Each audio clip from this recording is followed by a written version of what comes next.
ಉಡುಪಿಯ ವಿಧಾನಸಭಾ ಕ್ಷೇತ್ರಕ್ಕೆ ಪ್ರಸಾದ್ ರಾಜ್ ಕಾಂಚನ್ ಅಭ್ಯರ್ಥಿ ಎಂದು ಘೋಷಿಸಿರುವ ಪಕ್ಷದ ನಿಲುವನ್ನು ಖಂಡಿಸಿ ಉಡುಪಿಯ ವಿಧಾನಸಭಾ ಕ್ಷೇತ್ರದ ಟಿಕೆಟ್ ಆಕಾಂಕ್ಷಿಯಾಗಿದ್ದಂತಹ ಕೃಷ್ಣಮೂರ್ತಿ ಆಚಾರ್ಯ ಬಂಡಾಯ ಎದ್ದಿದ್ದು ಪಕ್ಷದ ಜಿಲ್ಲಾಧ್ಯಕ್ಷರಿಗೆ ಸಹಿಯನ್ನು ಹಾಕಿದಂತಹ ಪ್ರಾಥಮಿಕ ಸದಸ್ಯತ್ವದ ರಾಜೀನಾಮೆ ಪತ್ರವನ್ನು ರವಾನೆ ಮಾಡಿದ್ದಾರೆ.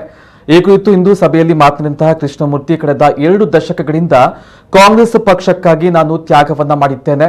ಆದರೆ ಬುಧವಾರ ರಾತ್ರಿಯವರೆಗೆ ನನ್ನ ಹೆಸರು ಇದ್ದಂತಹ ಪಟ್ಟಿಯನ್ನ ಬದಲಾಯಿಸಿ ಪರಿಚಯವೇ ಇಲ್ಲದ ವ್ಯಕ್ತಿಗೆ ಟಿಕೆಟ್ ಅನ್ನ ನೀಡಿರುವುದು ಖಂಡನೀಯ. ಆಸ್ಕರ್ ಫೆರ್ನಾಂಡಿಸ್ ಇರ್ತಾ ಇದ್ರೆ ನನಗೆ ಈ ಪರಿಸ್ಥಿತಿ ಬರ್ತಾ ಇರಲಿಲ್ಲ. 2 ಬಾರಿ ಜಿಲ್ಲಾ ಕಾಂಗ್ರೆಸ್ ಅಧ್ಯಕ್ಷ, 3 ಬಾರಿ ಬ್ಲಾಕ್ ಕಾಂಗ್ರೆಸ್ ಅಧ್ಯಕ್ಷನಾಗುವುದನ್ನು ತಪ್ಪಿಸಿದ್ದಾರೆ. 2 ಬಾರಿ ಜೈಲಿಗೂ ಹೋಗಿದ್ದೇನೆ. ಆದರೆ ಡಿಕೆ ಶಿವಕುಮಾರ್ ಅವರು ಆಸ್ಕರ್ ಫೆರ್ನಾಂಡಿಸ್ ಅವರ ಮರಣದ ದಿನ ಉಡುಪಿ ಬ್ಲಾಕ್ ಕಾಂಗ್ರೆಸ್ ಅಧ್ಯಕ್ಷ ಸ್ಥಾನಕ್ಕೆ ಇನ್ನೊಬ್ಬ ವ್ಯಕ್ತಿಯನ್ನ ನೇಮಕ ಮಾಡಿ ಸಹಿಯನ್ನ ಹಾಕಿದ್ದಾರೆ. ಇದಕ್ಕೆಲ್ಲ ಕಾರಣ ಪ್ರಮೋದ್ ಮಧ್ವರಾಜ್ ಎಂಬ ಸ್ವಾರ್ಥಿ ಎಂದು ಆರೋಪಿಸಿದ್ರು. ಇಟ್ಟ ಹೆಜ್ಜೆಯನ್ನ ಹಿಂದೆ ಇಡುವಂತಹ ಮಾತಿಲ್ಲ. ಹೋರಾಟದ ಮೂಲಕವೇ ಜೀವನದಲ್ಲಿ ಯಶಸ್ಸನ್ನು ಸಾಧಿಸಿದ್ದೇನೆ. ಈ ಬಾರಿ ಉಡುಪಿ ವಿಧಾನಸಭಾ ಕ್ಷೇತ್ರದಿಂದ ಪಕ್ಷೇತರರಾಗಿ ಸ್ಪರ್ಧಿಸಿ ಗೆದ್ದೇ ಸಿದ್ಧ ಎಂದು ಶಪಥ ಮಾಡಿದ್ರು.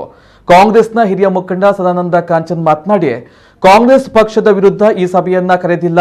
ಕೃಷ್ಣಮೂರ್ತಿಯವರ ಮೇಲಿನ ಅನುಕಂಪದಿಂದ ಸಭೆಯನ್ನ ಸೇರಿಸಿದ್ದೇವೆ.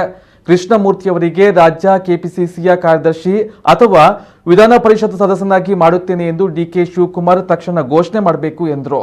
ಕಾಂಗ್ರೆಸ್ ಪಕ್ಷದಲ್ಲಿ ಕೃಷ್ಣಮೂರ್ತಿಯವರಿಗೆ ಅವಕಾಶವಿದ್ದು ಪಕ್ಷೇತರವಾಗಿ ಸ್ಪರ್ಧಿಸುವುದು ಬೇಡ ಎಂದು ಸಲಹೆ ನೀಡಿದರು.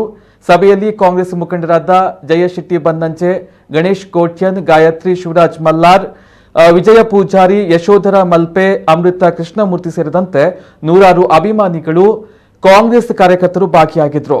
ಕಾಂಗ್ರೆಸ್ ಜಿಲ್ಲಾಧ್ಯಕ್ಷ ಅಶೋಕ್ ಕುಮಾರ್ ಕೊಡವೂರು, ಉಪಾಧ್ಯಕ್ಷ ಪ್ರಖ್ಯಾತ್ ಶೆಟ್ಟಿ, ಉಡುಪಿ ಬ್ಲಾಕ್ ಕಾಂಗ್ರೆಸ್ ಅಧ್ಯಕ್ಷ ರಮೇಶ್ ಕಾಂಚನ್, ಚುನಾವಣಾ ಪ್ರಚಾರ ಸಮಿತಿಯ ಅಧ್ಯಕ್ಷ ಕೃಷ್ಣಮೂರ್ತಿ ಆಚಾರ್ಯ, ಮಾಜಿ ಜಿಲ್ಲಾ ಪಂಚಾಯತ್ ಸದಸ್ಯ ದಿವಾಕರ ಕುಂದರ್, ಉದ್ಯಮಿಗಳಾದ ಪ್ರಸಾದ್ ರಾಜ್ ಕಾಂಚನ್ ಮತ್ತು ಅಮೃತ್ ಶೆಣೈ ಅವರು ಟಿಕೆಟ್ ಆಕಾಂಕ್ಷಿಗಳಾಗಿ ಕೆಪಿಸಿಸಿಗೆ ಅರ್ಜಿಯನ್ನು ಸಲ್ಲಿಸಿದ್ದು, ಕೊನೆಯ ಹಂತದಲ್ಲಿ ಉದ್ಯಮಿ ಹಾಗೂ ಹಿರಿಯ ಕಾಂಗ್ರೆಸ್ ನಾಯಕಿ ಸರಳಾ ಕಾಂಚನ್ ಅವರ ಪುತ್ರ ಪ್ರಸಾದ್ ರಾಜ್ ಕಾಂಚನ್ ಅವರನ್ನ ಪಕ್ಷ ಅಧಿಕೃತ ಅಭ್ಯರ್ಥಿ ಎಂದು ಘೋಷಿಸಿತ್ತು. ಬೆರೆತು ಒಳ್ಳೆಯ ಅನ್ಯೋನ್ಯತೆಯಲ್ಲಿದ್ದು ಕೊರೋನಾ ಸಮಯದಲ್ಲಾಗಲಿ, ಇತರ ಯಾವುದೇ ರೋಗಿಗಳ ಆರೈಕೆಯಲ್ಲಾಗಲಿ, ಯಾವುದೇ ಸಂಘ ಸಂಸ್ಥೆಗಳಲ್ಲಿ ಆಗಲಿ, ವಿಶೇಷವಾಗಿ ನಮ್ಮ ಎಲ್ಲ ಸಮುದಾಯಗಳನ್ನು ಅರಿತವರಾಗಿದ್ದು, ಮತ್ತೆ ನಮ್ಗೊಂದು ಆಸೆ ಅಂತ ಹೇಳಿದ್ರೆ ಕಾರ್ಯಕರ್ತರ ಆಕಾಂಕ್ಷೆಯ ಮೇರೆಗೆ ಅಥವಾ ಆಶೆಯ ಮೇರೆಗೆ ಅವರೇ ಒಂದು ನಮ್ಮ ಅಭ್ಯರ್ಥಿ ಆಗ್ಬೋದು ಅಂತೇಳಿ ನಮ್ಮ ಆಸೆ ಇತ್ತು. ಆದ್ರೆ ಯಾವುದನ್ನು ಪರಿಗಣಿಸದೆ ಇಲ್ಲಿ ಆದ ಚುನಾವಣೆ, ಆಂತರಿಕ ಚುನಾವಣೆಯಲ್ಲಿಯೂ ಕೂಡ ಅವರೇ ಅತ್ಯಧಿಕ ಮತವನ್ನು ಗಳಿಸಿದ್ದಾರೆ ಅಂತ ನಮ್ಗೆ ಗೊತ್ತಾಗಿದೆ. ಆದ್ರೂ ಕೂಡ ಅವರನ್ನು ಬಿಟ್ಟು ಯಾವುದೋ ಒಂದು ಆಮಿಷಕ್ಕೆ ಒಳಗಾಗಿದೆ ಕಾಂಗ್ರೆಸ್ ಈ ರೀತಿ ಹೀನ ಸ್ಥಿತಿಗೆ ಬರ್ತಾ ಇದ್ದು ನಾವು ಹೇಳ್ತಾ ಇಲ್ಲ. ಯಾಕಂದ್ರೆ ನಮ್ದು ಬ್ಲಡ್ ಕಾಂಗ್ರೆಸ್. ಪ್ರಾಥಮಿಕ ಸದಸ್ಯತ್ವಕ್ಕೆ ಹಾಗೂ ಉಡುಪಿಯ ವಿಧಾನಸಭಾ ಕ್ಷೇತ್ರದ ಪ್ರಚಾರ ಸಮಿತಿ ಅಧ್ಯಕ್ಷ ಸ್ಥಾನಕ್ಕೆ ರಾಜೀನಾಮೆ ನೀಡಿದ್ದೇನೆ.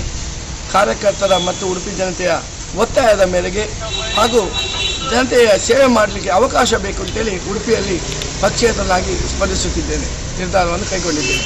ಪ್ರಾಥಮಿಕ ಸದಸ್ಯತ್ವಕ್ಕೆ ರಾಜೀನಾಮೆ ಕೊಡದೆ ಪಕ್ಷೇತರವಾಗಿ ಸ್ಪರ್ಧಿಸಿದರೆ ಏನಾದರೂ ಗೊಂದಲ ಮೂಡಬಹುದು ಅಂತೇಳಿ ಇದನ್ನು ನಾನು ರಾಜೀನಾಮೆ ಕೊಟ್ಟೆ. ಪಕ್ಷದಲ್ಲಿ ಕೆಲವೊಂದು ಲೀಡರ್ನವರಿದ್ದಾರೆ. ಪಕ್ಷದಲ್ಲಿ ಕಾಲೆಳೆಯುವಂಥ ಲೀಡರ್ನವರು ಎಲ್ಲ ಪಕ್ಷದಲ್ಲಿ ಇರ್ತಾರೆ. ಅದು ಇಲ್ಲಿ ಆಗಿರ್ಬೋದು. ಕಾರ್ಯಕರ್ತರನ್ನು ಒಟ್ಟು ಮಾಡುವ ಲೀಡರು ಬೇಡ, ಮೇಲೆ ಹೈಕಮಾಂಡಿಗೆ ಸೇವೆ ಕೊಡುವ ಲೀಡರ್ನವರು ಬೇಕು ಅಂತೇಳಿ ಇಲ್ಲಿ ನಡೆದದ್ದು ಅದೇ, ಉಡುಪಿಯಲ್ಲಿ ನಡೆದದ್ದು ಅದೇ. ಯಾರೋ ಗುರ್ತ ಇಲ್ಲದ ವ್ಯಕ್ತಿಗೆ ಟಿಕೆಟ್ ಕೊಡಬೇಕಾದ್ರೆ ಉಡುಪಿಯಲ್ಲಿ ಏನು ಅಂತಂದರೆ ಜನರ ತೀರ್ಮಾನ ಮಾಡಬೇಕು. ಹೋರಾಟ ಮಾಡಿ ಕಾರ್ಯಕರ್ತನಿಗೆ ಟಿಕೆಟ್ ಸಿಗೋದು ಫಸ್ಟಿಗೆ ಅವರ ಅಂಶ ಮುಂದೆ ಹೇಳಬೇಕು. ಈ ಉಡುಪಿ ಸೀಟನ್ನು ನಾವು ಮಗವೀರಿಗೆ ಬಿಟ್ಟುಕೊಟ್ಟಿದ್ದೇವೆ, ಕಾಪು ಸೀಟನ್ನು ಇಂಥವರಿಗೆ ಬಿಟ್ಟುಕೊಟ್ಟಿದ್ದೇವೆ, ಇಂಥ ಜಾತಿಗೆ. ಆವಾಗ ನಾವು ನಮ್ಮ ಕೆಲಸ ನಾವು ಮಾಡ್ತೇವೆ. ಎಷ್ಟು ಬೇಕಷ್ಟೇ. ಇದು ಎಲ್ಲ ನಮ್ಮ ಹತ್ರ ಸೇವೆ ಮಾಡಿಸೋದು. ಉಡುಪಿ ಜನತೆಗೆ ಸಾಧಾರಣ 80% ಜನಕ್ಕೆ ಗೊತ್ತಿಲ್ಲ ಅಂಥವರಿಗೆ ಟಿಕೆಟ್ ಕೊಟ್ಟರೆ ಮತ್ತೆ ನಾವೇನು ಹೇಳಲಿಕ್ಕೆ ಸಾಧ್ಯ?